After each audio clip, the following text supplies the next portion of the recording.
Tibetan democracy, I think, can be traced back to His Holiness thinking. So when Tibet was invaded by China in 1950, Chamdo in 1950, October 1950, then we were forced to sign this 17-point agreement in 1951. That's the only agreement that we have with People's Republic of China. And His Holiness tried to live under those provisions of the agreement for 8 long years. That's from 51 to 59. And within that period, His Holiness traveled to China in 1954-55. And he met with Mao and Zhou Enlai and all others communist leaders those days. And he saw how communist government functioned. Even though everything looked very orderly, people had no freedom to speak. Then His Holiness was in India in 1956-57, and then he visited the Indian Parliament. Even though it did seem quite chaotic, people had the freedom to speak. And that is what caught His Holiness' attention.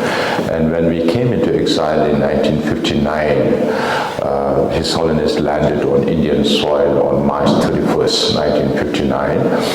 And not even 1 year after coming into exile, on 3rd February 1960, even though we were going through very difficult times, my parents, the younger generations of Tibetans who were here, some of it could be grandparents for some of them, we were not used to Indian climate, we were not used to Indian diet, and many people died because of that. Later we were put up in the foothills of Himalayas because we had no skill whatsoever. The only thing we could do was hard labor, and our people were involved in road construction. Now if you go to northern India, particularly in Himachal and other states in northern India, many of those roads were built by Tibetans in those days.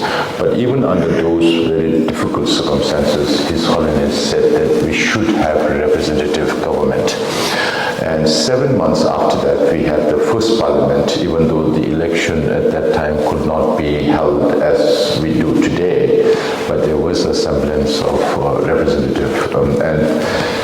The reason why His Holiness went for provincial and religious traditional representatives is because His Holiness wanted to reinforce the national identity of all the 3 provinces together.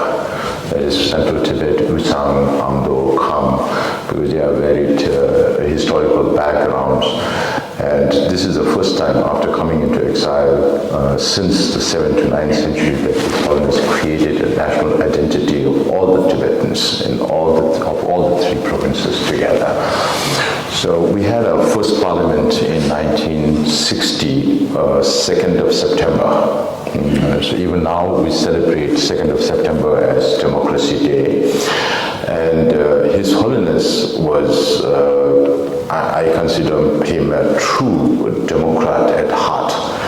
So he worked on developing a constitution for future Tibet. And there was a draft constitution in 1961, 62, and this they referred to experts, and again His Holiness consulted with many other Tibetans and came out with this future constitution for future Tibet. And this was promulgated in 1963 on March 10th. And since then, we have been following that future constitution, working on that from 1960 to 1990. For the first 30 years, we had to, particularly His Holiness, had to face a lot of challenges because our people had no idea what democracy meant. We didn't know anything about democratic organs and accountability and answerability and all that. So for the first 6 years, the parliament could not be convened as a parliament. The parliamentarians were even put up with the administration to gain experience. So only in 1966 we had a proper office for the parliamentarians. And since then, they try to frame laws as much as possible in accordance with the situation of those days.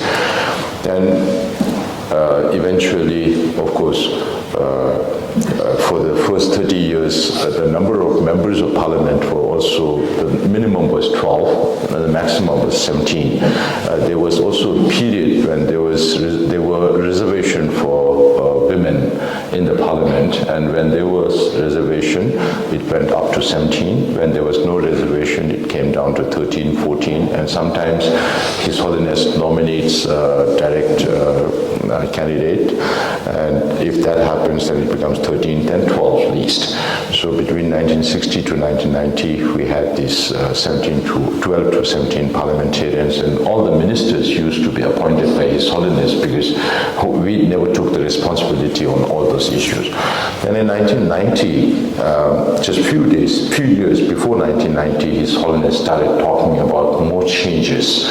And by 1990, he dissolved both the parliament and the cabinet and held a special meeting in May 1990, representing all people from all walks of life, including people who have just started coming out from Tibet.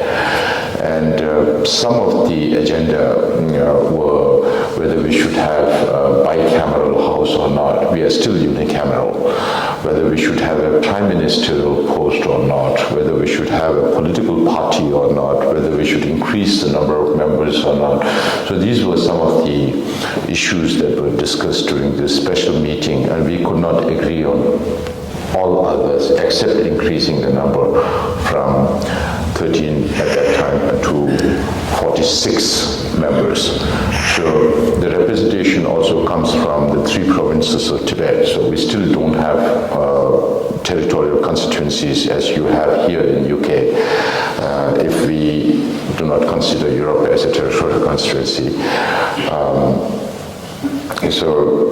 And we are also represented through the Buddhist religious traditions. So one religion, which is the pre-Buddhist religion called Pon, they elect 2 members, and then the other 4 Buddhist traditions, they elect 2 members, so 10 members, and each of the province, irrespective of the number of electorate, elect 10 members each, because as you can see from the Tibetan map, the border between central Tibet and India is more than 3,600 kilometers, and because of the proximity of the border, more Tibetans could come from central Tibet and less so from Kham, and still less from Amdo, which is farthest away from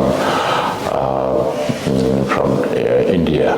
And if you look at the composition of the provincial people in exile now, about 69 to 70% are from central Tibet, 22 to 25% are from Kham, and maybe 5 to 7 from Amdo. But irrespective of those numbers, everybody elects 10 members. So I think Deshin and you did a program also on the representation part.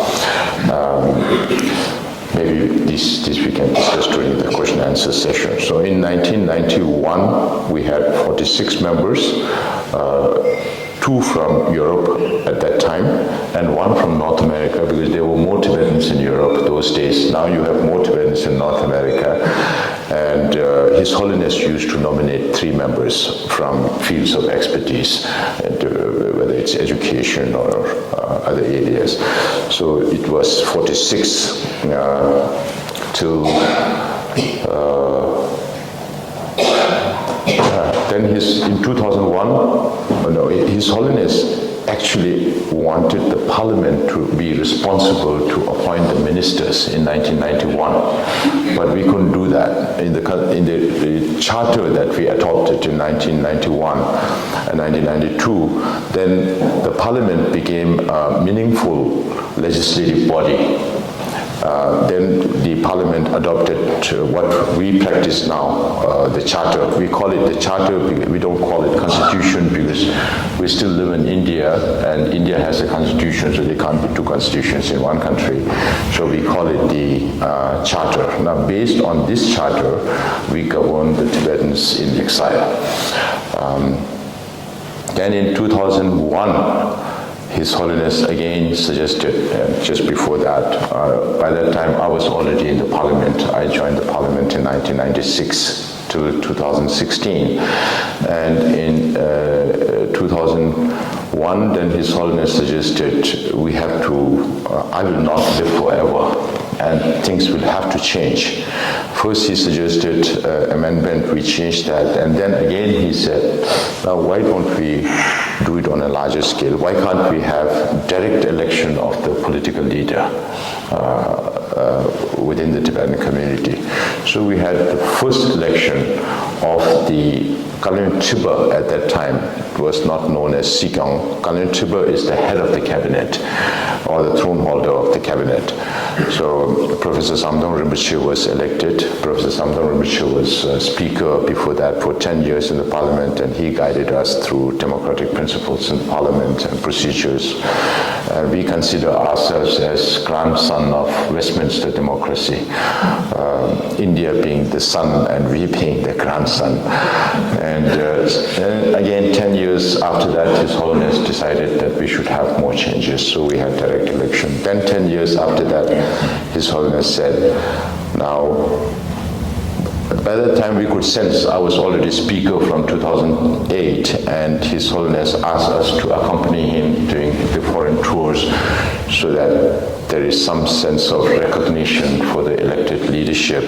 And I accompanied His Holiness to Switzerland, to the United States, and that was a means for His Holiness to introduce the political leaders to the general public and to the international community. In 2011, I was the speaker when the whole devolution process took place. And we managed to do it in a short time. And just after that, we visited the United States. I hope some of the Tibetans might remember, His Holiness was holding me on his right hand, and left hand was Lobsang Sengye, who was just elected as Kalin Tiba at that time. And His Holiness said, today I brought 2 new people. And the Speaker of the House of Representatives was John Boehner, and there was the former Speaker Pelosi, and chairs of 5 important committees. So it was a powerful group that met with His Holiness, and I was sitting on His Holiness' right. And morning, His Holiness said, if there are questions about political issues, you answer. If there are questions about democracy, you answer. So that fell on me. One of the lady chair asked, how did you go through these changes so peacefully and in so short a time? And then I was responding to her saying that you see it that way, but me being the Speaker of the House and then the Parliament, we were sandwiched between the aspiration of the Tibetan people, who insist that His Holiness should not devolve his powers or responsibilities, and then you have His Holiness on the other side, very strong and determined, willing to take decisions even against people's aspirations, because that is what he feels is good for the Tibetan people. And then when I was saying this, His Holiness held my hand and then said, sometimes very stubborn Dalai Lama. So a leader who's willing to take the society forward, even if people are not willing at that time, because people are diffident. His Holiness had been taking all the responsibilities. So since then, Lobsang got elected. He was Sikyong first in Tibet, then we changed the name to Sikyong when I was the speaker. I was speaker till 2016. And Lobsang served as Sikyong for 10 years, and since 2021, now I have been serving it. We are only 130,000 Tibetans in exile, about 72,000 in India, about 10,000 in Nepal, and 1,500 in Bhutan, and the rest, 50,000 spread all across the world in more than 25 different countries. So if you have to stand for my position, then you have to, if you have the resources and the time, you have to campaign in more than 25 different countries, and so many locations in India, Nepal, and Bhutan. But fortunately for me, during the last election, it was pandemic period, and I didn't go out of my house. So I campaigned online, while building a small house for myself, I was working and also campaigning. And that proved to be a success. And today I'm the Sikyong, and my responsibilities towards my people. So I make it a point. During my last 2 years, I traveled all across India, now except for 4 or 5 settlements in India, which I'll be covering after my return from here. I'm going straight to Simla, so I've not covered some places in Himachal Pradesh. Otherwise, I covered all the Tibetan settlements, not just go there and speak to the public and come back, but visit every single camp, every single institution, and also make an assessment of the needs of the community. So now we have a supermarket of needs in Dharamsala, which we need to now deliver in this year, the coming 2 years. So this is where we are. We are the only partyless democracy in the world. We have no political parties, even now. Acharya Vinoba Bhave, one famous philosopher of India, has spoken or written about partyless democracy, but there's no practicing partyless democracy. It's only us. So we don't have territorial constituencies. So when you don't have parties, you don't have ruling party and opposition party also. So when I asked one of my friends who came from Switzerland representing Europe, I asked him, how's your feeling? He says, in the West, any issue before it comes to the parliament, it's debated, you have expert committees and all that.